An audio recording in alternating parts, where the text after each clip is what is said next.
A nuestra bibliografía. Bueno, entonces vamos a hacer hincapié, como siempre, en conceptos potencialmente preguntables en cuanto al tema de diabetes. Ustedes saben que la diabetes eh, es una enfermedad crónica que tiene periodos de crisis, ¿no? Puede haber periodos, o sea, complicaciones agudas, complicaciones crónicas. Y las complicaciones agudas, recuerden que tenemos tres, ¿no? Que hemos visto o están en nuestra plataforma: la cetoacidosis diabética, está el estado hiperosmolar y está la hipoglucemia. Son las tres complicaciones agudas de un paciente con diabetes mellitus. Una persona con, esos son complicaciones agudas, ¿no? Las complicaciones crónicas suelen clasificarse en dos grandes grupos, que son complicaciones macrovasculares y complicaciones microvasculares y otras. O podemos poner no vasculares, ¿ok? Esos tenemos que recordar. Entonces, ¿cuáles son las complicaciones agudas? Tres: cetoacidosis, estado hiperosmolar, hipoglucemia. ¿Cuáles son las tres complicaciones crónicas? Es las complicaciones macrovasculares, microvasculares y las no vasculares. Tres también, ¿ok? Entonces, el libro de Medicina Interna de Harrison está enfocado en estas tres. Estas tres son las que vamos a abordar ahora. Entonces, en las complicaciones macrovasculares vamos a ver, ¿no? Complicaciones cardiovasculares, complicaciones cerebrovasculares y complicaciones en las arterias periféricas, ¿no? Complicaciones macrovasculares. Ahora, las complicaciones microvasculares, las vamos a pintar de verde. Tenemos la nefropatía, los riñoncitos, la nefropatía diabética, la neuropatía, los nervios y la retinopatía. Bueno, tres complicaciones igual, ¿no? Microvasculares. Acá tenemos tres macros y tres micros. Y las no vasculares, enfermedades dermatológicas, infecciones y otras. Bueno, digamos, esto es dando el panorama de un paciente, qué complicaciones tiene, agudas, crónicas y demás.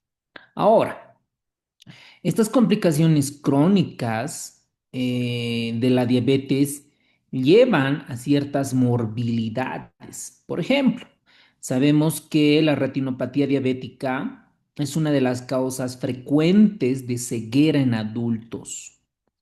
La diabetes, la nefropatía diabética, es una causa frecuente en pacientes que van a hemodiálisis, terapia de reemplazo renal. La diabetes es una de las causas de las amputaciones no traumáticas, ¿no? Tienen complicaciones cardiovasculares, cerebrovasculares, neurovasculares, todo lo que te puedas imaginar. Entonces, una persona con diabetes tiene múltiples complicaciones en todo el cuerpo, o sea, no se puede imaginar. Ahora, esto es malo, por ejemplo, cuando llega un paciente diabético al hospital versus que un paciente que no es diabético. La persona que tiene diabetes tiene más riesgo de complicarse, ¿no? Una persona que se va a operar, ¿no? Tiene más riesgo de complicarse una persona con diabetes, una persona que no tiene diabetes. Entonces le da un riesgo en todo sentido, ¿no? Por ejemplo, en la medicina privada, en la medicina pública igual, en la parte, todos los días veo pacientes diabéticos, o sea, no solo con DM, ¿no? O sea, veo pacientes infartados, pacientes lesión renal, pacientes con ceguera, amputaciones, pie infectados, neumonías, colicistitis enfisematosas. Vamos a ver, hay ciertas enfermedades que casi se presentan en los diabéticos, ¿no? Entonces, esto abarca múltiples especialidades, subespecialidades, fellows, altas especialidades, ¿ok? Entonces, miren, esta es una clasificación del libro de Harrison. ¿no? O sea, nosotros deberíamos de partir acá complicaciones agudas y complicaciones crónicas. Y estas complicaciones crónicas son las que vemos en esta imagen, ¿no? Son las complicaciones microvasculares, macrovasculares y otras. Bueno, en las microvasculares habíamos comentado que está la retinopatía en su mayor representante, está la neuropatía y está la nefropatía. Tres cuestiones. Pero la diabetes también se manifiesta con otras patologías en el globo ocular, por ejemplo, el edema que lo vamos a ver, vamos a profundizar, y las retinopatías proliferativas y no proliferativas. Lo mismo en la parte neurológica. Hay neuropatías que solo afecta la parte motora, solo la parte sensorial, incluso la parte autónoma, ¿no? Entonces, por ejemplo, los pacientes no tienen sudor o si tienen mucho sudor o su frecuencia cardíaca nunca disminuye, no está en reposo, son disautonomías, ¿no? Que ocasiona la, la diabetes, ¿no? La hiperglucemia crónica. Y la macrovascular, lo que habíamos comentado, ¿no? Las enfermedades cardiovascular, cerebrovascular y las arterias periféricas. Y las otras que la vamos a ver ahora, complicaciones gastrointestinales, geniturinarias, dermatológicas, infecciosas, cataratas, glaucoma, síndrome de movilidad articular limitada, la famosa articulación de Charcot, enfermedad periodontal y pérdida de la audición y otras. Como ustedes verán, la diabetes en la parte crónica afecta todo el cuerpo. Ahora, cuidado se confunden en el examen, les pongan, por ejemplo, una de estas es o no es, ¿no? Complicación microvascular a nivel globocular. Cuidado, cataratas estén poniendo como respuesta complicación microvascular. Nada que ver, miren, el glaucoma, el cataratas están dentro de otras. Por microvascular simplemente tenemos dos, la retinopatía y el edema macular. Recuerden que ustedes hemos visto en histología, cuando estábamos en la carrera de Medi, el globo ocular tiene tres capas, ¿no ve? La capa adventicia, etcétera, y hay una capa interna que es la retina, ¿verdad? La retina, por retinopatía. Retina, y hay una zona que se denomina la mácula, donde están ahí los conos y bastones. Entonces ahí la mácula también es parte de la retina. Entonces, cuidado en el, ¿no? Está la microvascular, la complicación afecta a la retina y la mácula, no tanto así con otro mecanismo fisiopatológico que son las cataratas y el glaucoma. ¿Ok? Después, en el gran mundo de la endocrinología, hay dos estudios bien representativos, ¿no? Bien importantes en el mundo de la endocrinología, que es el estudio DSCT y el estudio UKPDS. ¿Ok? El estudio UKPDS y el estudio DSCT, ¿qué han demostrado? Estos estudios son estudios observacionales, ¿ok? Analíticos, que han demostrado que cuando un paciente con diabetes mellitus tipo 1, cuando se controla el azúcar, cuando se le controla la glucosa, tiene menos complicaciones. Este estudio, por ejemplo, ha involucrado 1.400 pacientes con DM1 y ha comparado, ¿no? A un grupo les han dado un tratamiento intensivo, es decir, con objetivo con una hemoglobina glucosilada menos de 3, de 7,3, y a otros pacientes con un tratamiento convencional, ¿no? Más o menos estos pacientes tenían una hemoglobina glucosilada de 9, 9,1 refiere nuestra bibliografía, y el intensivo más o menos de 7,3, ¿no? Entonces se ha hecho el seguimiento, se los ha estudiado durante 6 años, 7 años se les ha estudiado prospectivamente. ¿Y qué han encontrado? Han encontrado que los pacientes que tienen control intensivo, este grupo con objetivo de hemoglobina menos de 7,3%, tienen menos retinopatías, menos microalbuminuria, menos nefropatía clínica y menos neuropatía. Entonces, ¿qué se ha concluido o cuál es el resultado? Que cuando a un paciente con diabetes mellitus se le controla el azúcar, tiene muchos beneficios. Se quedan menos ciegos, los riñones se conservan relativamente bien, los nervios igual está bien. Entonces, por eso a un paciente con diabetes, siempre casi según nuestras guías del ADA, se los debe manejar, donde recomiendan a diferentes poblaciones realizar un tratamiento intensivo, ¿ok? Por ejemplo, aquí vemos este es la imagen del New England Journal of Medicine de este grupo, de este estudio, el DCCT Group, donde muestran, por ejemplo, los pacientes, miren, cuando la hemoglobina glucosilada está ya en 7, miren acá, 7, 7,5, 8, aumenta la retinopatía diabética. No sé si ustedes alguna vez se han preguntado cuando hemos visto o con la endocrinóloga vieron los criterios de diagnóstico, ¿no? Glucemia en ayunas, glucemia alterada en ayunas, algunos puntos de corte, lo mismo con la hemoglobina glucosilada. Entonces uno se pregunta y dice, ¿por qué hemoglobina glucosilada, por ejemplo, para que sea tratamiento intensivo tiene 7,3? ¿Por qué no 8? ¿Por qué no 6? Porque, porque con este valor, miren, 7,3, 7,458 aumenta el riesgo para retinopatía. Entonces, de ahí se sacan los puntos de corte. Otro estudio en una población pacientes con diabetes mellitus tipo 2 es el estudio UCAPDS. Este estudio incluye más de 5,000 pacientes diagnosticados con DM2 y se les han seguido prospectivamente 10 años, ¿no? Imagínense, 10 años se los han estudiado. Igual, hay un grupo con control intensivo con una hemoglobina de 7, no una hemoglobina glucosilada de 7 y otro manejo con tratamiento convencional con una hemoglobina de 7,9. Entonces, ¿qué han encontrado? Que por cada disminución de hemoglobina glucosilada disminuye el 35% de complicaciones microvasculares y también disminuyen las complicaciones cardiovasculares. Y no solamente se ha encontrado a nivel metabólico. Por ejemplo, cuando estos pacientes se controlaban, además de la diabetes y se controlaban la presión arterial, han logrado disminuir la muerte por diabetes mellitus, disminución de accidentes cerebrovasculares, falla cardíaca, retinopatía y daño microvascular.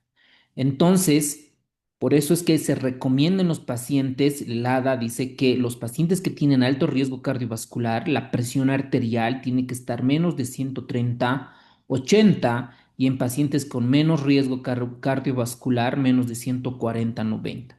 Esto es una población específica en pacientes con diabetes mellitus tipo 2. ¿Ok? Muy bien, entonces 10 segundos por cada pregunta. Vamos a responder esta. ¿Cuál de las siguientes complicaciones relacionadas con la diabetes mellitus se considera típicamente una complicación microvascular?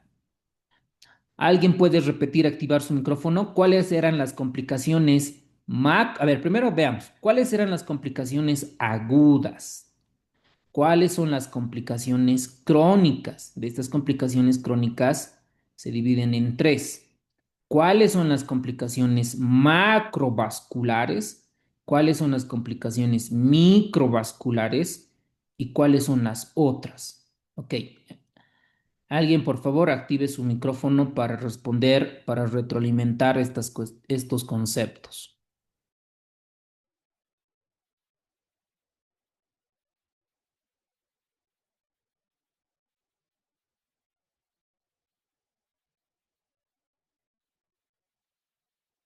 Las complicaciones agudas son cetoacidosis diabética, estado hiperomolar hiperglicémico y la hipolisemia. Las crónicas está la macrovascular, las microvascular. Las micro son la retinopatía, nefropatía y neuropatía. Y la macrovascular son las cardiovasculares, neurovasculares y la arterial periférica. Y las otras son infecciones, alteraciones dermatológicas, igual. Excelente. Muchas gracias, doctor. Entonces, vayamos respondiendo cuál será. ¿Cuál es microvascular en esta pregunta? ¿Cuál es microvascular? Cardio, enfermedad cerebrovascular, arteriopatía periférica, retinopatía, hipertensión arterial. ¿Cuál es? A ver, veamos el chat. Vamos a abrir el chat a ver qué opinan. Inciso D. Excelente. Muy bien. El inciso D es la respuesta. Entonces, la misma glucosa daña al sistema fagocítico mononuclear. Entonces, el macrófago que tiene que defendernos se vuelve más lento, ¿no? Cuando desea lanzar sus pseudópodos, se vuelve más lento, menos eficiente, porque sus proteínas, sus tubulinas acá, están glucosiladas, ¿no? No son proteínas buenas, ¿ok? Bueno, eso en respecto al mecanismo de daño de la hiperglucemia crónica. Ahora, ¿por qué les muestro esta diapositiva? ¿No? Este es el globo ocular que hemos visto en pregrado. Ahí tienen el cristalino, bien bonito. Por ahí está la córnea, la conjuntiva. Y por acá atrás está la retina, ¿no? Recuerdan, en la retina hemos aprendido, ¿no?, que es la capa más interna del globo ocular y está formado por bastones y en una zona por conos, además, ¿no? ¿Qué es esta zona? La mácula, la mancha, por eso mácula de mancha. Como ustedes verán, miren, tiene una depresión, ¿no? Como un globito, ¿no? ¿No? Tiene una depresión y esta zona de depresión está formado por muchos conos, muchas células especializadas, muchos conos. Entonces, esta mácula es una zona pequeña en el centro de la retina y esta es la que se encarga de tener una visión central detallada, ¿no? Detallada, es la que nos podemos nosotros ver las letras gracias a la mácula. La hiperglucemia, doctores, la hiperglucemia se inflama, genera edema macular en los pacientes. Miren esta imagen bonita. Miren cómo está en el intersticio entre las células dentro de la retina, en la parte extracelular, líquido.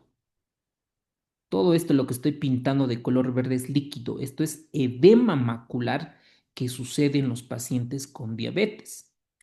Y voy a entrar a la primera complicación microvascular, que es la retinopatía diabética. Complicación microvascular. ¿Qué tenemos que saber de esto? La retinopatía diabética es la principal causa de ceguera entre los 20 y 74 años. ¿Por qué? Ahora, uno tiene que preguntarse, ¿por qué un paciente con diabetes se queda ciego? Porque hay edema macular. ¿Por qué hay edema? Por la ósmosis, ¿no ven? ¿Recuerdan? En fisiología hemos visto los primeros temas que cuando en un compartimiento hay mayores osmolitos efectivos, mucha glucosa, mucha osmolaridad, jala agua, ¿no? ¿Recuerdan de ósmosis? Es el paso del disolvente de menor concentración a mayor concentración, porque hay mucha azúcar en la retina, jala agua, es como una esponja, ¿no? Jala agua. ¿Y dónde va a jalar agua? Específicamente en esta mácula, acá. Entonces se genera edema macular. Entonces, ¿por qué quedan ciegos los diabéticos? Por edema macular. Eso es un mecanismo. El otro mecanismo, que este edema, las células a sus costados presentan hipoxia retiniana. Entonces, esta hipoxia retiniana activa ciertos genes inductores de hipoxia, generando varias sustancias como son los factores de crecimiento derivado de endotelios y otros que estimulan la neovascularización y se forma la retinopatía proliferativa. Entonces, dos cosas acá, doctores. ¿Por qué una persona se vuelve ciego? Por edema macular y por neovascularización. ¿Ok? Listo. Dos conceptos fisiopatológicos bien claros. Oh, perdón. Este edema macular, ustedes saben que retinopatía hay dos conceptos, ¿no? Que es la retinopatía proliferativa y la no proliferativa. El edema macular puede ocurrir en los dos escenarios clínicos, en las dos enfermedades. ¿Cómo se diagnostica? Con angiografía con fluorescencia y tomografía con coherencia óptica. ¿Quién lo hace? El oftalmólogo. Y la oftalmología, cuando uno hace la alta o la sub, es bien lucrativa. El oftalmólogo general podría decir que se muere de hambre, pero el oftalmólogo crack, el retinólogo, el que es especialista en cámara anterior y otros, vean en Coche, creo que hay un instituto grande, en Santa Cruz igual, y en La Paz, aquí hay ciertos médicos que, ¿no? Que sus abuelos, sus papás, la oftalmología es bien. Creo que en Perú, no, en México, oftalmo, otorrino son las primeras especialidades más peleadas. Primero lugar creo que es otorrino y en segundo es oftalmo. Son especialidades así súper peleadas y súper, por no decir, o sea, no quiero sonar muy mercantilista, ¿no? Pero sí da muy, muy bien. Pero la clave allí es la sub y la alta, ¿ok? Porque como oftalmo general, no sé. Bueno, esa es mi experiencia. Ahora, ¿qué más tenemos que saber? A ver, vámonos a la clasificación. La clasificación de la retinopatía se divide en dos, la no proliferativa y la proliferativa, ¿vale? En la no proliferativa, lo primero que tenemos que recordar es que aparece más o menos al final de la primera década. Tiene que pasar por lo menos 10 años de que el paciente tenga diabetes. Y si nosotros le diagnosticamos un paciente diabetes, recuerden que menos del 50% de sus células beta no funcionan. O sea, cuando tú le has diagnosticado diabetes, el paciente ya tenía hace 3, 5 años, ¿no? Una buena cantidad de tiempo que ya estaban muriendo sus células. Entonces, en la no proliferativa, ¿qué es lo que vamos a encontrar? Esto está como pregunta en nuestros simulacros. Están microneurismas, las hemorragias en mancha y los exudados algodonosos. Es decir, una destrucción de todos los vasos sanguíneos de la retina. ¿Ok? Que se manifiestan por estos tres imágenes anatomopatológicas. ¿Por qué? ¿Por qué sucede microneurisma? ¿Por qué hemorragias? Porque el vaso sanguíneo está tronado, está enfermo. No vamos a memorizar, ¿no ve? Pérdida de pericitos, alteración de flujo. No, el punto es que está enfermo los vasos y hay microneurismas, hemorragias y exudados. ¿Ok? Ahora, la proliferativa es un poco más compleja, un poco más grave. Porque hay hipoxia, porque no le llega el oxígeno bien, porque hay edema por la ósmosis, porque hay aumento de azúcar, etcétera, etcétera, ¿no? Siempre estudiar el por qué y el para qué y cómo voy a intervenir ahí como médico. Entonces ahí estos pacientes tienen neovascularización, ¿no? Miren aquí esta imagen con muchos vasos sanguíneos. Y esto genera hemorragia vítrea, desprendimiento de retina. Ustedes han debido ver pacientes que por una caída o pacientes con diabetes tienen desprendimiento de retina. Imagínense quedar ciego. Debe ser jodido, debe ser terrible. ¿No? Entonces, ese es el mecanismo fisiopatológico, ¿ok? De estos pacientes de retinopatía. Ahora, ¿cómo vamos a cuidar? ¿Cómo lo vamos a cuidar? Primero, la medicina más barata es la prevención. A veces muchos de tus pacientes, de nuestros pacientes, no entienden eso hasta que les pasa la enfermedad, ¿no ve? No saben cómo en el alto, en la mañana su comida, a la media mañana otra comida y gorditos, ¿no ve? Entonces, yo creo que el sobrepeso la vez es terrible, terrible. También va de la mano con la educación, por supuesto, ¿no? Entonces, ahí la prevención es clave. Obviamente, controlar el azúcar, detectar la diabetes, que tome sus anticoagulantes, que haga ejercicio, que vaya con su nutricionista, pero hay pacientes, ustedes lo han debido ver, que solo toman su metformina, ¿ok? O algún antidiabético, etcétera, pero no hace nutrición, no hace ejercicio, no sirve pues los medicamentos, ¿no? Como ustedes, como siempre les explicamos, ¿no? Esta enfermedad tiene varios pilares, ¿no? Es decir, con un auto tiene sus cuatro llantas. Si una llanta no funciona, el auto no va a andar, ¿no ve? Ustedes ya son capos para eso. Entonces, para explicar a los pacientes, ¿no? Entonces, dentro de las terapias específicas, sobre todo para la retinopatía proliferativa, está la fotocoagulación con láser. Esto el oftalmólogo. Lo mismo para tratamiento intravitrio con antifactores de crecimiento de endotelios y para controlar el edema macular y la retinopatía proliferativa. Lo mismo con la vitrectomía si hay tracción. Obviamente, cuando uno pasa, ya han debido ver, ¿no? El Instituto Oftalmológico de La Paz, lleno de pacientes de oftalmo, lleno, ¿no? Llenísimo, es en filas a 3, 4 de la mañana, ¿no? Y eso que hay muchos oftalmólogos. Pero ahí les doy el tip, el mensajito de esas especialidades. Obviamente el fenofibrato, la aspirina, el diagnóstico, esto va dentro del contexto en pacientes para detección y diagnóstico y tratamiento de diabetes. ¿Ok? Listo. Eso es con relación a la retinopatía diabética. Quisiera profundizar más, pero el tiempo no nos da, ¿no? Porque hay muchas cuestiones ahí todavía, mostrarles los ensayos clínicos autorizados, u otras terapias, etcétera, etcétera. Vámonos ahora a nefropatía diabética. Ustedes saben, hemos visto en enfermedad renal crónica las causas, ¿no es cierto? Las causas. Menciónenme las tres primeras causas, por orden, por supuesto, de que un paciente tenga enfermedad renal crónica, que vaya a hemodiálisis, diálisis peritoneal o trasplante renal. ¿Cuáles son las tres primeras causas? Pueden escribirlo si quieren.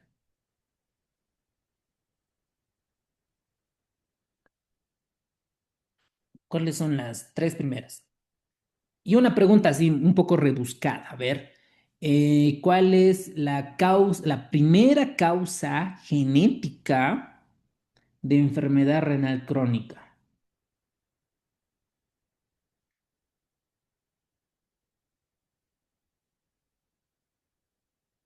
Ok, bueno, queda claro, entonces queda claro que los pacientes que tienen diabetes, sabemos que indirectamente están tronando sus riñones.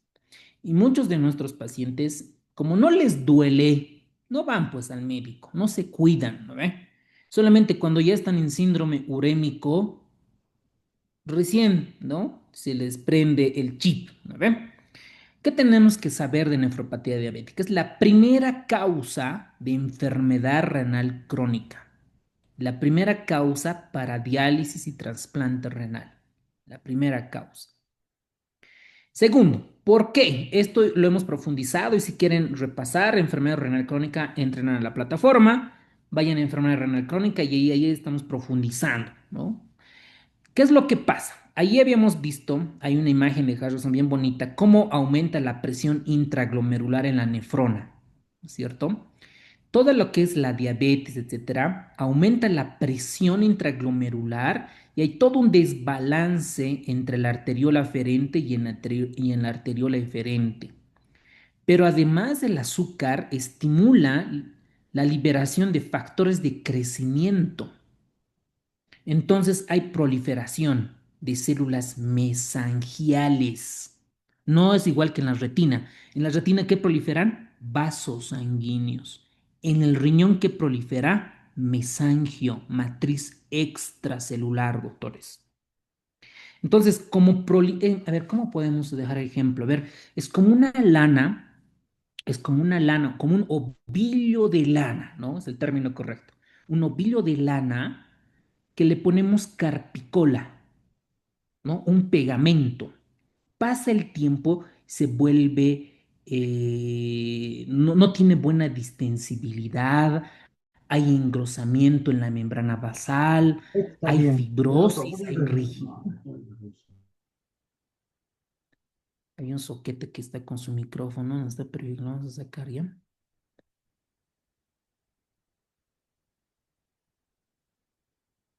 que vaya a ver tele, que vaya a descansar, a ver dónde está. Ahora sí, ahí ya me he despistado.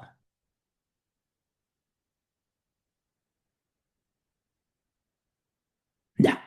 Entonces, no, no me acuerdo dónde estaba. Ah, ya, en la patogénesis, ¿no? El punto es que el glomérulo se truena, ¿no? Se truena el glomérulo, luego el paciente entra a un principio, ¿no ve? A un principio hay hiperfiltración, hay hipertrofia porque está rígido, aumento del exceso de la presión intraglomerular. Pero pasa el tiempo y el paciente ya manifiesta daño. Yo no podría preguntarse, decir, a un principio, doctor, ¿cómo el riñón se expresa que está enfermo? ¿Cómo expresa? El riñón comienza a botar proteínas, comienza a eliminar proteínas fuera del rango fisiológico. Y a eso se denomina microalbuminurias, macroalbuminurias antiguamente.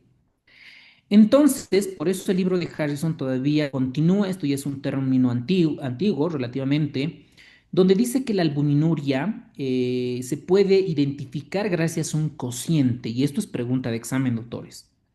¿Qué es la relación entre la albúmina y la creatinina urinaria?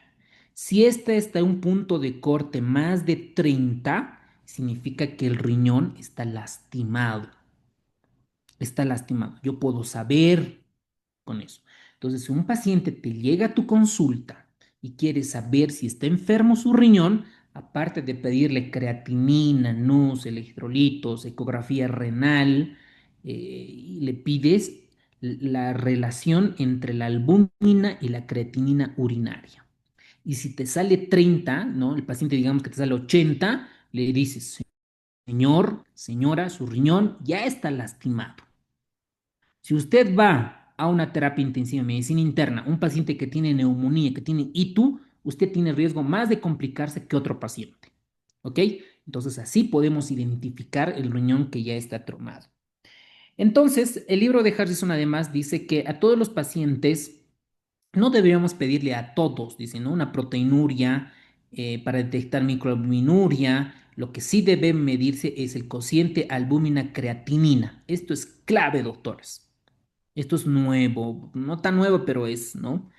¿Cuándo empezar? Dice, ¿no? A todos los pacientes con diabetes mellitus tipo 1 a los 5 años se les debe pedir este cociente y a los pacientes con diabetes mellitus tipo 2 cuando se le diagnostica, ¿no? Qué bonito. Y las complicaciones renales particulares en pacientes está la acidosis tubular renal tipo 4, que básicamente es un hipoaldosteronismo hiporrenémico, donde lo hemos explicado en las enfermedades de la corteza suprarrenal. Y sabemos que las complicaciones renales es riesgo, siempre es más lábil, ¿no? Por ejemplo, tú quieres hacerle una angiotomografía, ¿no? Porque estás sospechando un infarto. Quieres realizar una angiotomografía pulmonar de arterias porque estás sospechando que tenga tromboembolismo pulmonar y el riesgo de que tenga lesión renal aguda siempre es importante, ¿no? Entonces el riesgo de lesión renal por contraste, ¿ok? Muy bien, ahora, ¿cómo se trata la nefropatía? Como hay aumento de la presión intraglomerular. Excelente. Entonces ahora vamos a ver lo que es neuropatía diabética. Dentro de la neuropatía diabética, casi el 50% de los pacientes van a desarrollar neuropatía diabética, por lo menos esos pacientes que tienen larga evolución. Ahora, ¿qué suelen preguntar en el examen? ¿Cuáles son los tipos y cuál es el más frecuente?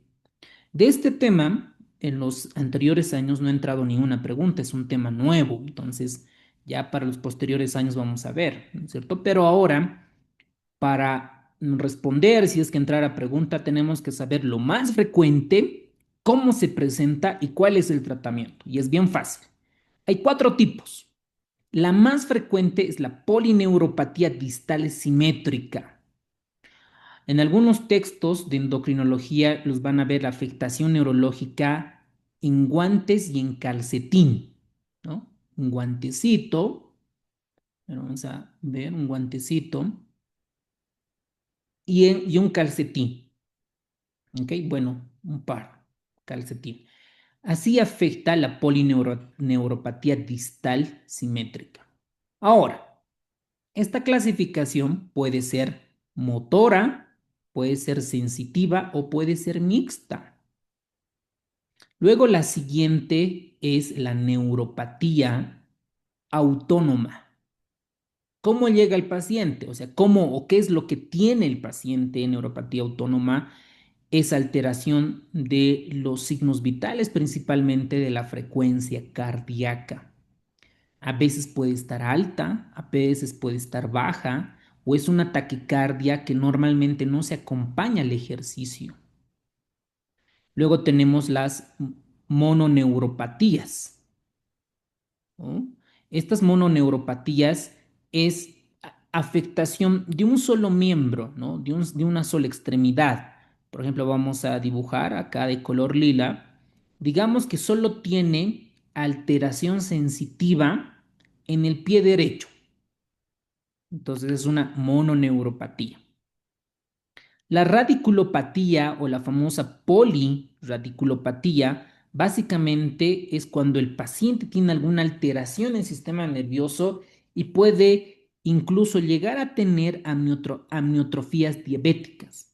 Cuando ya el paciente no tiene hipotrofias musculares y esas alteraciones en la bipedestación y otros, ¿no? ¿Cuál es el factor de riesgo? Básicamente la diabetes. Ahora, uno se pregunta y dice, ¿pero por qué?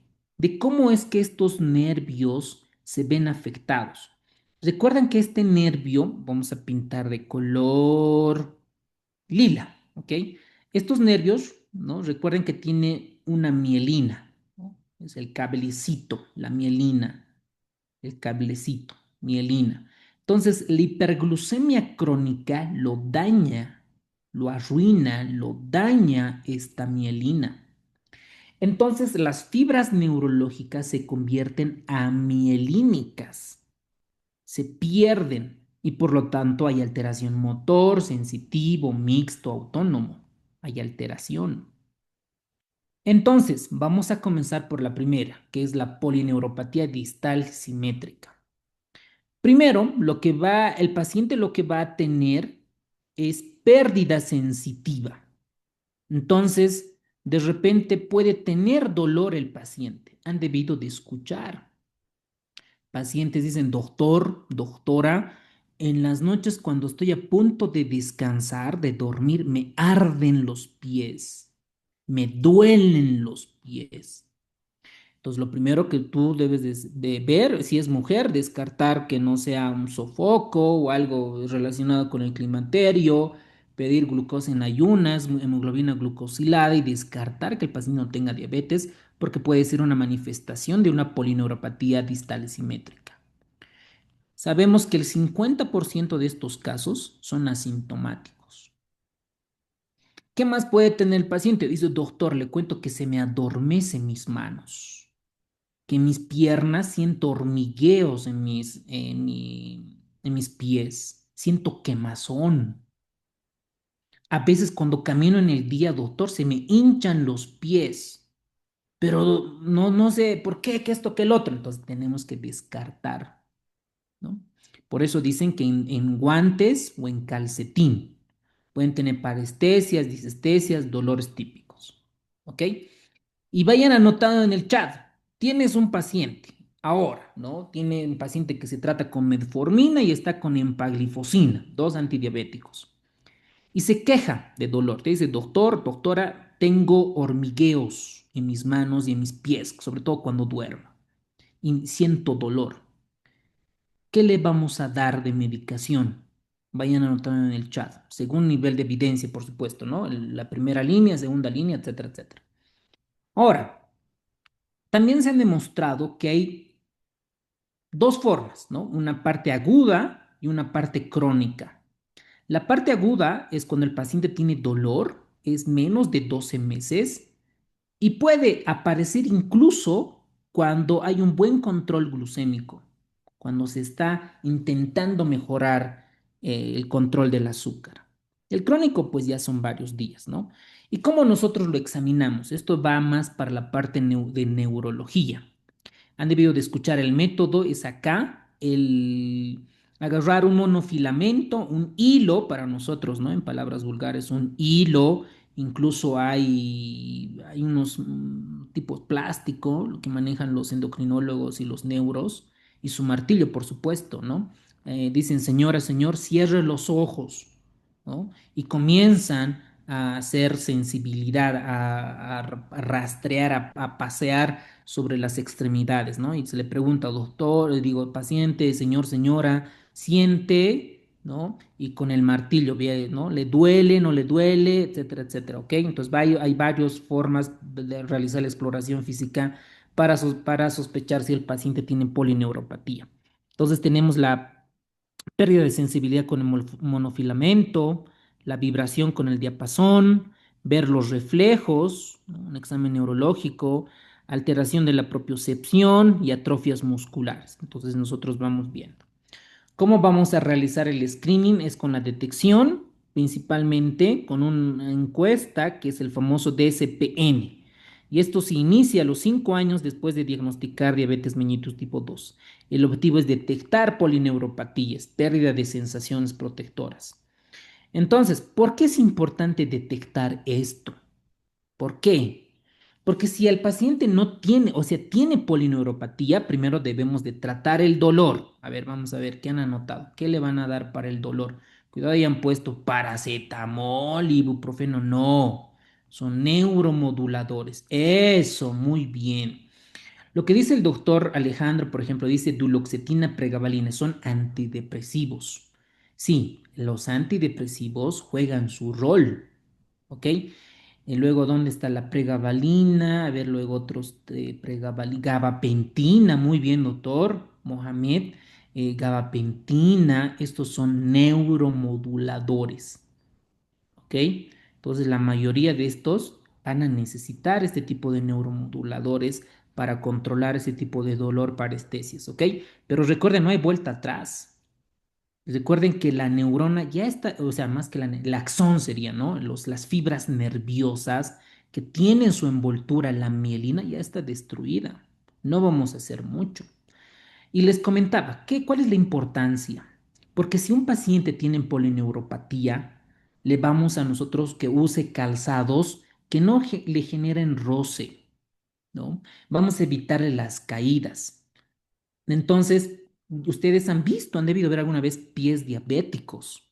¿Por qué se genera el pie diabético? Porque antes no cuidaban, o sea, no le han diagnosticado. Yo les apuesto que en esos últimos 10 años el paciente ha debido de ir a un médico, pero el médico nunca se ha percatado que tiene polineuropatía distal. Entonces, y no le he dicho que si usted tiene úlcera en los pies, vamos a ver las caídas, la amputación. Entonces, básicamente el screening se enfoca en estos pilares para hacer la detección precoz y hacer el manejo.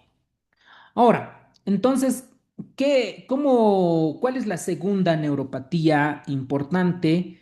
Es la neuropatía autónoma. Esta neuropatía autónoma es un factor de riesgo cardiovascular porque estos pacientes pueden tener frecuencias cardíacas altas sin que él esté en fiebre o esté cansado o algo así. ¿Ok?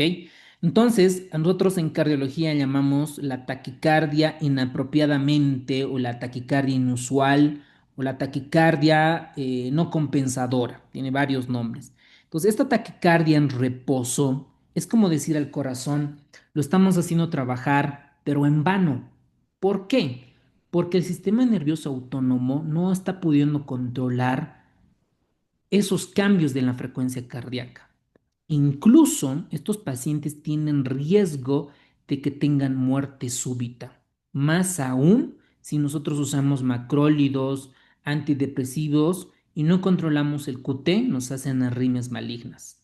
Entonces, a nivel cardiovascular.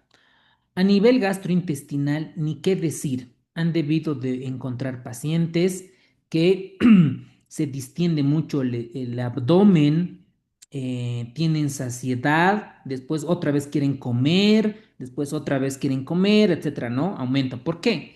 Por la gastroparesia, por la gastroparesia. Lo mismo pasa a nivel vesical. Estos pacientes no tienen el vaciado completo de la vejiga, entonces tienen polaquiuria que pueden confundirnos con manifestaciones de hiperglucemias. Después estos pacientes igual, cuando les baja el azúcar, normalmente una persona normal que no es diabético, cuando se le baja el azúcar, se pone sudoroso, ¿no? Están las respuestas adrenérgicas, se pone taquicárdico, comienza a sudar, se pone ansioso. Estos pacientes no. Estos pacientes pueden tener hipoglucemia y básicamente pueden entrar en compromisos neurológicos importantes. Pueden llegar a hipoglucemia grave y el paciente ya tiene lesión neurológica metabólica importante. Por eso que nos dice que el paciente te dice, ya no me avisa cuando baja el azúcar. Entonces eso es clave. Y otro es la parte de la hiperhidrosis. Hay pacientes que están con anhidrosis o al contrario que están con hiperhidrosis. Básicamente son neuropatías autónomas. Y una tercera afectación al sistema nervioso son las mononeuropatías y las radiculopatías. Vamos a tener dos grupos. Las mononeuropatías, lo que el paciente se queja es que tiene dolor y debilidad en algún territorio del nervio. Por ejemplo, la ciática, ¿no? O también dolores similares al herpes zóster, dolores neuropáticos. Incluso han debido ver pacientes que tienen síndrome de túnel carpiano, ¿no? En lo que es en la extremidad superior. Incluso pueden haber afectación del tercer par craneal. ¿Qué es lo que tiene? Diplopía, ¿ok? Tosis, oftalmoplegia y una pupilar que responde normalmente a la luz. Esa es la afectación clásica del tercer par craneal. Por eso hay un memotécnico. Del tercer par diabético es pupila normal, que más o menos se compara, contrasta con a un aneurisma de la comunicante posterior, donde la pupila suele ser afectada, es su primer diagnóstico diferencial. ¿Ok? Entonces, esto, posible pregunta del examen. Tercer par craneal, diplopía de inicio, ptosis que llega a la oftalmoplegia y pupila que responde normal a la luz. ¿Ok? El otro es la radiculopatía.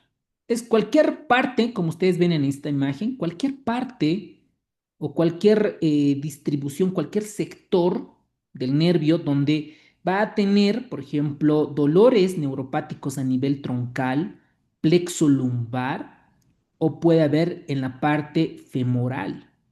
Incluso cuando esto el paciente tiene debilidad, tanto en los flexores extensores, puede llegar a la amiotrofía diabética. Esos son la tercer manejo. Entonces, ¿cuál es el manejo de la neuropatía diabética? Todo primero la parte metabólica, la presión arterial, la dislipidemia, evitar el alcohol, suspender el tabaco, etcétera, etcétera. Y lo primero que un paciente que tiene un problema neurológico es regular los niveles de ciancobalamina y folatos. Porque recuerden que la metformina disminuye la absorción de vitamina B12. Entonces, un paciente que crónicamente consume metformina necesita suplemento con vitamina B12. ¿Ok? Luego está la educación al paciente. Hay muchos centros de diabetes que educan a los pacientes y el dolor neuropático.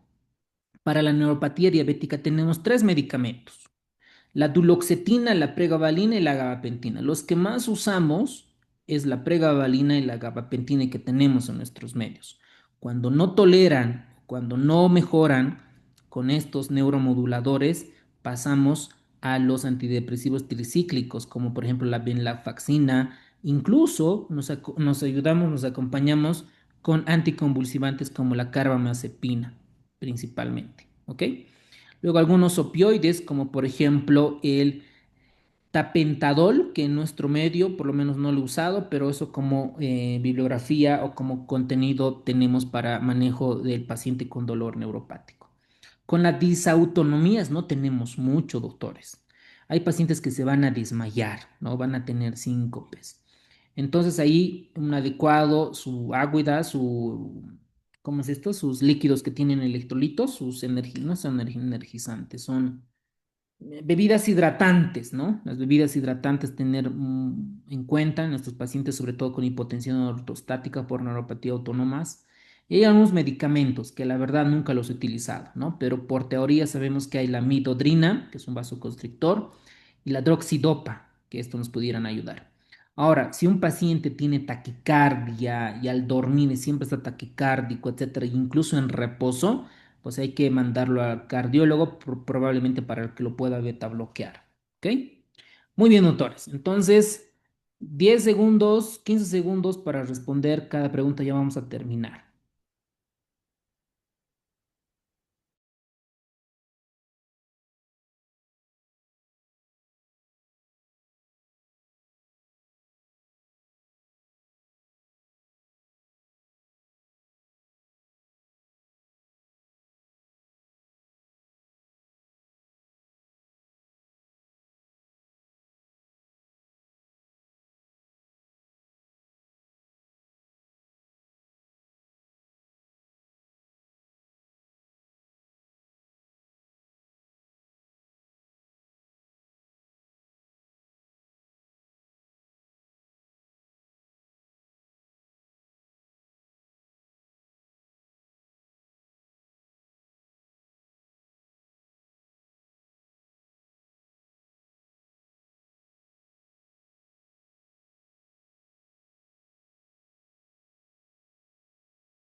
Muy bien, doctores, están capísimos. Ahora, la diabetes, ya hemos visto que afecta el cerebro, afecta la retina, afecta el corazón, afecta el riñón, pero no se salva el sistema digestivo ni el sistema genitourinario. ¿Qué tenemos que saber? Dos cositas, nada más. Vamos a tener la gastroparesia diabética y las alteraciones de la motilidad intestinal. La gastroparesia diabética, básicamente el paciente tiene distensión abdominal, saciedad temprana. Con eso es suficiente. ¿Ok? El por qué, el de cómo, la hiperglucemia crónica destruye el sistema nervioso, todo lo que es el sistema entérico nervioso, destruye. Ahora, alguien preguntará y dirá, ¿cómo yo puedo diagnosticar que tiene gastroparesia diabética? Hay un estudio que se denomina la gamografía del vaciado gástrico. Realizan los gastroenterólogos los gastroenterólogos y pues son los que ellos son los encargados de realizar, perdón.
Bueno,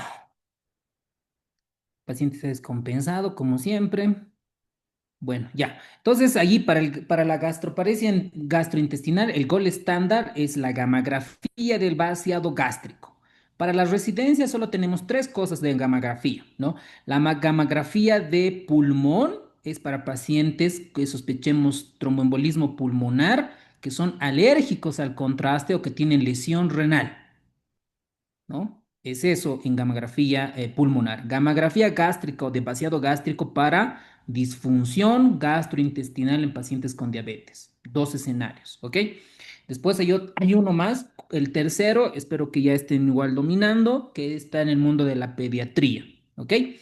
Ahora, las alteraciones de la motilidad intestinal pueden ser como, es como similar a la enfermedad de intestino irritable.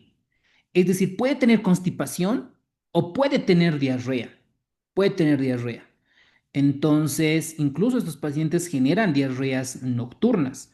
Por eso nosotros siempre decimos que cuando si hay diarrea crónica o constipación, debemos descartar principalmente enfermedad celíaca. Esto es posible pregunta de examen ya entrado en la del Brasil. Esto, ¿no? Paciente que tiene diarrea crónica, tiene diabetes, ¿cuál es la primera enfermedad que debe de descartar? La enfermedad celíaca. ¿Ok? Específicamente la antitransglutamina tisular, que es la más frecuente en pacientes con diabetes. Recuerden que la enfermedad de diabetes, una pregunta igual clásica, que la enfermedad con diabetes mellitus tipo 1 tiene un componente autoinmunológico importante, ¿no? Por ejemplo, con vitíligo han debido escuchar, vitíligo, y otra es la enfermedad celíaca, ¿ok?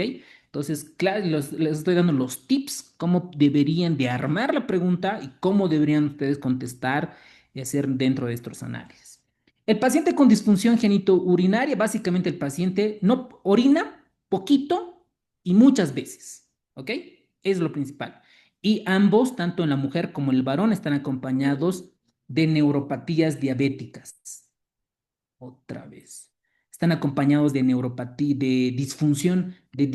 Ay, maldita sea, a ver. Hola, estamos en clases, doctor.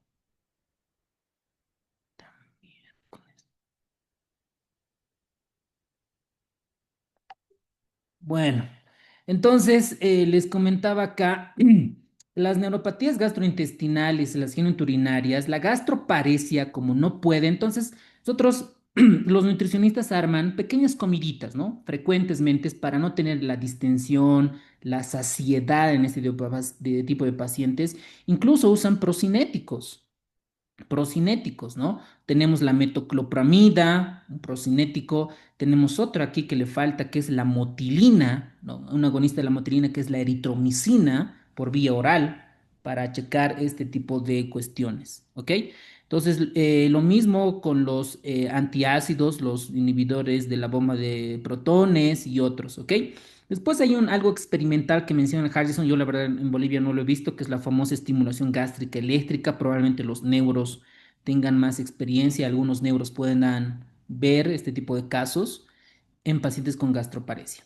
En cistopatías, pues esto básicamente es con la autocateterización, con las sondas urinarias, básicamente para comenzar a evacuar todo el contenido.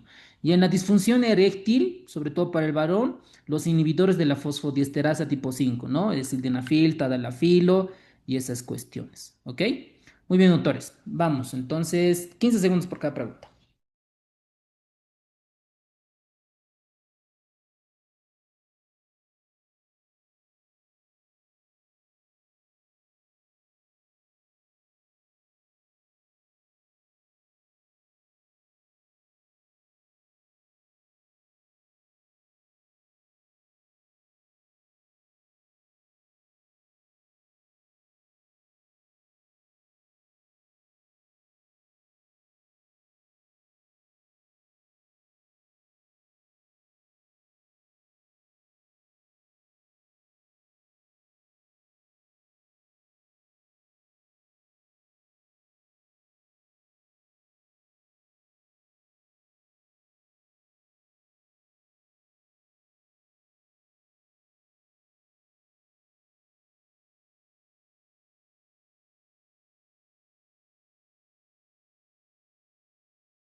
Excelente, muchas gracias, doctores. Ahora, los pacientes diabéticos mueren más, ¿no? Fallecen más, tienen más morbilidad, más mortalidad. Morbilidad sabemos que es más enfermedades, mortalidad que mueren más. Si conoces una persona con diabetes, sabes que va a vivir menos a comparación de una persona que no tiene diabetes, ¿no? En cuanto a probabilidades. Y ahí vamos a dar algunos números. Esperemos que en el examen no nos pregunten macanas, ¿no? Porcentaje, porque esta es bibliografía americana, ¿no? No es propio de nuestro país, pero vamos a darnos algunas ideas, ¿ok? Por ejemplo, un paciente que tiene diabetes tiene más riesgo de enfermedad arterial, más problemas cardiovasculares, más infarto, más falla cardíaca. Y si alguien quisieran preguntarnos, ¿cuánto en riesgo? De 1 a 5 veces de riesgo. Listo, ¿ok? Ahora, ¿saben qué? Cuando hemos visto cardio, hemos visto, ¿no ve? La arteria coronaria descendente anterior, la coronaria derecha, la coronaria, ¿cómo es esto? Descendente anterior, la circunfleja, ¿no? Los tres vasos del corazón. Entonces, en cardio habíamos visto que un paciente que no tiene diabetes se puede obstruir, ¿no? En la coronaria derecha, acá, la descendente anterior a la circunfleja, se puede obstruir, ¿no? Pero en pacientes diabéticos, doctores, hay una enfermedad multivaso. ¿Qué significa? Que está afectada la coronaria derecha, está afectada la descendente anterior, está afectada la circunfleja. A eso se denomina enfermedad multivaso. Por lo tanto, tiene peor pronóstico. Lo mismo pasa con los accidentes cerebrovasculares. Para el corazón, 5 veces riesgo. Para el cerebro, 3 veces de riesgo. Entonces, aquí en mortalidad cardiovascular es por 2 en varones y por 4 en mujeres. Pero alguien preguntará y dirá, ¿pero por qué las mujeres más? Porque cuando las mujeres pasan la etapa del climaterio, menopausia, todo lo que han llevado con el doctor Nils, con el profe, se les quita una hormona, ¿no? O sea, los ovarios ya no producen una hormona, que es el estrógeno. El estrógeno, pues es la mujer, ¿no? La mujer divina, ¿no ve? Pero cuando baja el estrógeno, pues ya aumenta el riesgo cardiovascular, ¿ok? Entonces, ojo con esto, ojo con esto. Bueno, ahora, lo mismo, los pacientes diabéticos tienen isquemia silenciosa. ¿Se acuerdan los equivalentes anginosos? ¿Cuáles son? ¿En quiénes se dan? ¿Y cuáles son? Primero comencemos. ¿Cuáles son? Anoten en el chat o activen su micrófono. ¿Cuáles son los 6 equivalentes anginosos que hemos visto en cardiopatía isquémica? ¿Cuáles son? ¿Y en quiénes son más frecuentes los equivalentes anginosos que están presentes en isquemia silenciosa? A ver, vamos.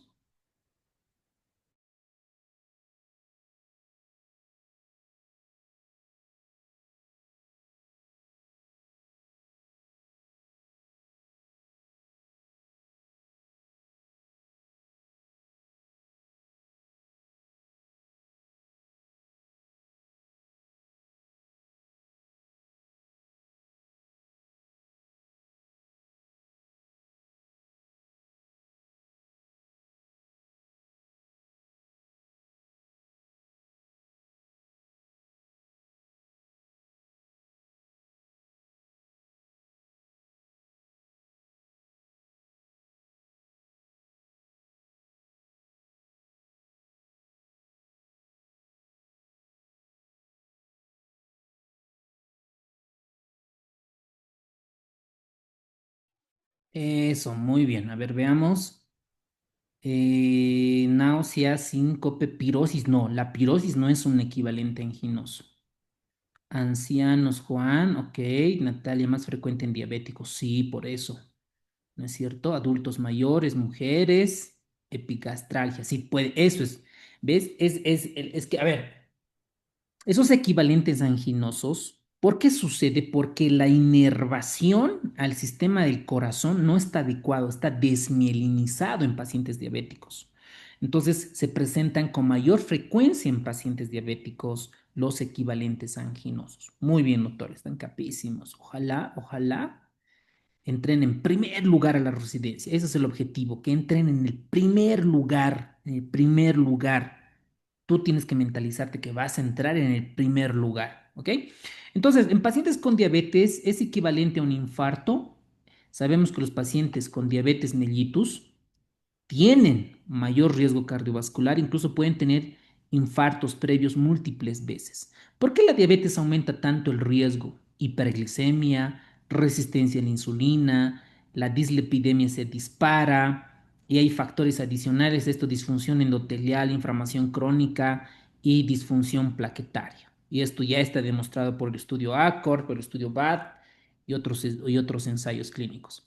Entonces, ¿cómo se protege? ¿No? Esto es todo lo que es cardiología, todo el tema de cardiopatía isquémica crónica, lo mismo la antiagregación plaquetaria, terapia cardioprotectora, cardiopatía isquémica, esto el tema de dislipidemias, todas las estatinas, hipoglucemiantes con beneficios cardiovasculares e hipertensión, todo el tema de hipertensión en pacientes con diabetes. ¿Ok?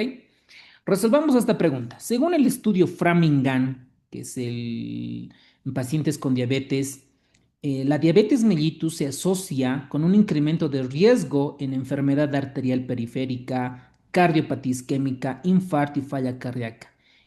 ¿En qué porcentaje? ¿De 10 al 20? Menos del doble, de 2 a 3 veces, de 1 a 5 veces, de más de 10 veces. Habíamos visto que para enfermedad cerebrovascular son 3 veces el riesgo. Aquí nos están preguntando para enfermedad cardiovascular. ¿Cuántas veces habíamos comentado que aumenta? Eso, muy bien, Yasmín Wilder, 5 veces, ¿no? De 1 a 5 veces. Pregunta rebuscada, por supuesto, ¿no? Pregunta muy rebuscada. Veamos otro. Respecto a la enfermedad cerebrovascular en diabetes mellitus, ¿el riesgo de apoplejía cuánto es? ¿Dos veces? ¿Tres veces? ¿Cuatro veces? ¿Cinco veces? ¿No? Así nos menciona el libro de Harrison, ¿no? Factores de riesgo. Muy bien, Henry, Noelia, Ariel, Marisol, doctor David. Muy bien, doctores, excelente. Tres veces. Muy bien. Ahora vamos a entrar a otra complicación que afecta al nervio y a las articulaciones, vasos y músculos. Este es un pie normal, miren. Aquí tenemos todas las articulaciones, los huesos del pie, miren.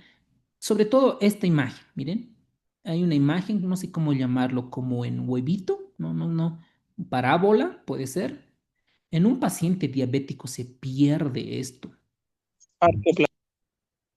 Eso, doctor, ¿no? Hay una deformación en la articulación cuyo nombre se denomina pie de Charcot.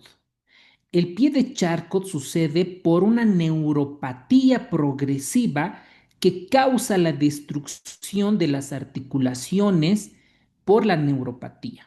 Hay una deformación de dicha articulación. Entonces entramos a un subtítulo que es las complicaciones de las extremidades inferiores. Y esto es la principal causa de amputación no traumática. No traumática. Ahora, ¿por qué el pie diabético es tan frecuente? Porque hay neuropatía, porque hay biomecánica normal, porque hay enfermedad arterial periférica, porque hay cicatrización deficiente, varios factores que llegan a un pie diabético y la artropatía de Charcot. El papel más importante, según nuestra bibliografía, es la neuropatía. Afecta la parte sensitiva, la parte sinestésica, la parte motora y la parte autónoma. O sea, miren, multifactorial. ¿Qué pasa en la sensitiva? El paciente no detecta dolor, no detecta presión, no detecta trauma. Hay microtraumatismos. Y en la parte de la sinestesia, la carga es desigual y el paciente tiene callos y úlceras. Un tip importante, si a un paciente le ven con callos, doctores, callos, saben que ahí hay presión, riesgo de úlcera. ¿Ok? Entonces ahí en sus cuando consultores, los que se van a dedicar al mundo de la endocrinología, medicina interna y demás, son pequeños tips que les pueden dar a sus pacientes, ¿no? Y la parte motora básicamente está en los dedos de martillo, dedos de garra, charcos. Esto yo la verdad no he visto mucho, ¿no? Tal vez los neuros. Y la parte autónoma, ¿no? La misma extremidad, no tiene sudor, hay anhidrosis, hay fisuras. Y el papel de la enfermedad arterial periférica. Recuerden aquí, cuando hay alteración del flujo sanguíneo, Aquí tiene que ver mucho el cirujano vascular, los angiólogos y otros, que cuando hay aterosclerosis periférica limita la difusión de oxígeno y glucosa. Y esto obviamente progresa el riesgo de infección profunda y gangrenas.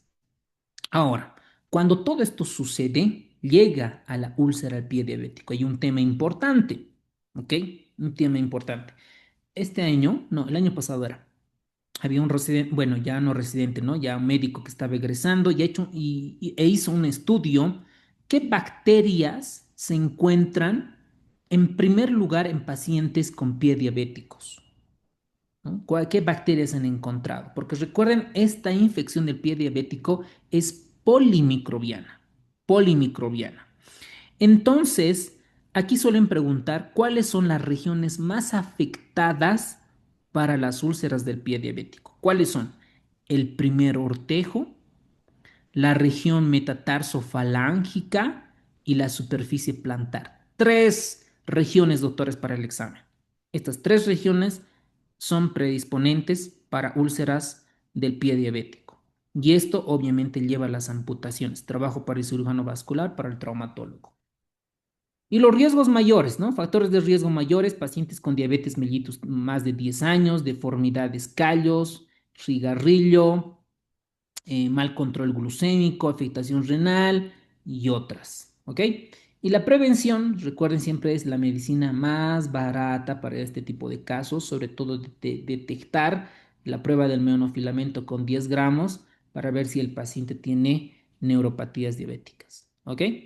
Entonces, ¿cómo es el manejo en un paciente con pie diabético? Ya para esto hay podólogos, ¿no? Para esto hay podólogos y para hacer el manejo de este tipo de pacientes. Entonces, si tú tienes un paciente diabético y has visto callos, tenemos que mandarle al podólogo, ¿no? Para que vea qué tipo de zapatos van a usar, que haga ejercicios de flujo sanguíneo, controlar las infecciones, las uñas, todas esas cosas. Eso es educación que salva pies. Higiene, hidratación, al podólogo, etcétera, etcétera, ¿ok? Manejo multidisciplinario con el médico endocrinólogo, cirugía vascular, ortopedia e infectología. El diagnóstico del pie diabético es clínico y para ver la parte microbiológica, ver algunos perfiles microbiológicos de cada región, ¿ok? Cuando no se controla el pie diabético, cuando el paciente no acude al hospital o cree, sobre todo a nivel sociocultural bajo y se hace tratamientos raros, puede llegar a una osteomielitis, por supuesto, ¿no? Y la osteomielitis ya pues es un poco más grave, puede haber debridamiento, incluso amputaciones por las infecciones que no puedan tratarse como tal. Entonces, los pilares del tratamiento es la liberación del peso. Esto nos va a ayudar mucho el podólogo junto con el traumatólogo, la deshibridación, la cobertura de la herida, antibióticos, revascularización y amputación. Y aquí podemos hablar mucho, ¿no? Varios roles. ¿Cuál es el rol del ozono, por ejemplo? ¿Cuál es el rol en pie diabético del ozono? ¿Cuál es el rol, por ejemplo, hay una, así he visto varios manejos, la oxigenoterapia, ¿no? Tienen la herida del pie diabético y le dan oxígeno ahí como tal por unas 2 horas, 1 hora, ¿no? Entonces ahí podríamos debatir mucho en ese sentido y buscar medicina basada en la evidencia en cuanto a estos manejos.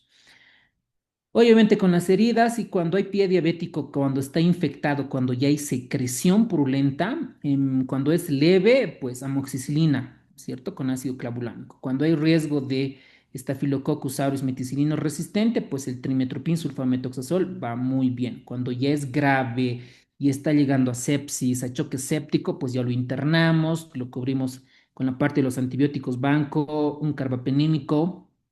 ¿Ok? Y llamamos al traumatólogo, hacemos la ecografía, si vemos si necesita resonancia, etcétera, etcétera, para ver el manejo correspondiente, ¿ok?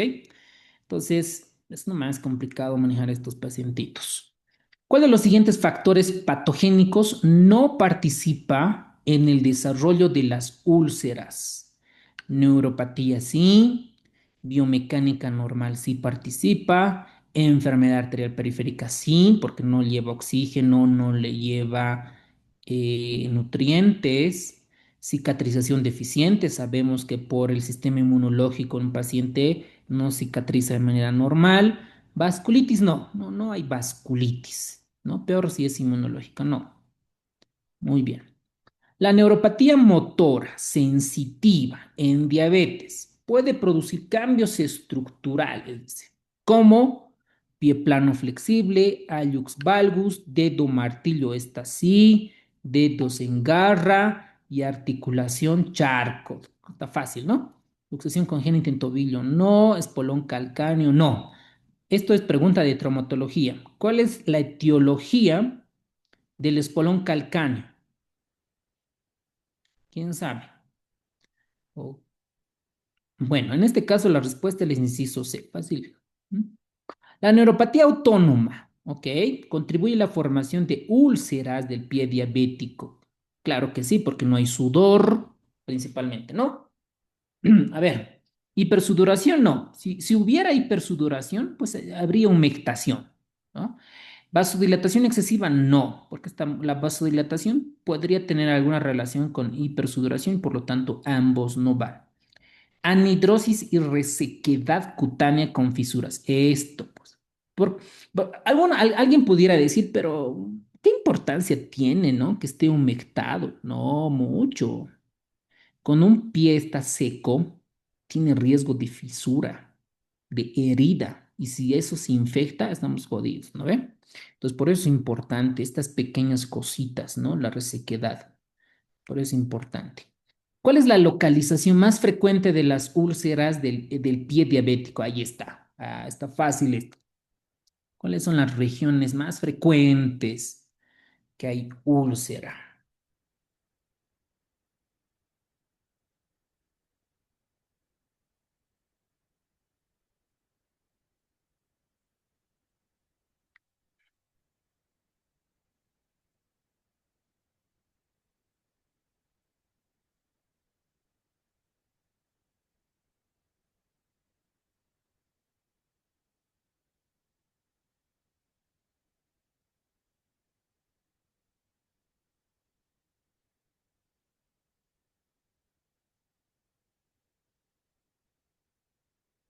Muy bien, doctores. Excelente. ¡Wow! Ahora vamos a lo más bonito. ¿Ven? Vamos a lo más bonito. A ver, no sé si vale la pena grabar, cuidado que se asusten. A ver. A ver, este paciente que ustedes ven acá.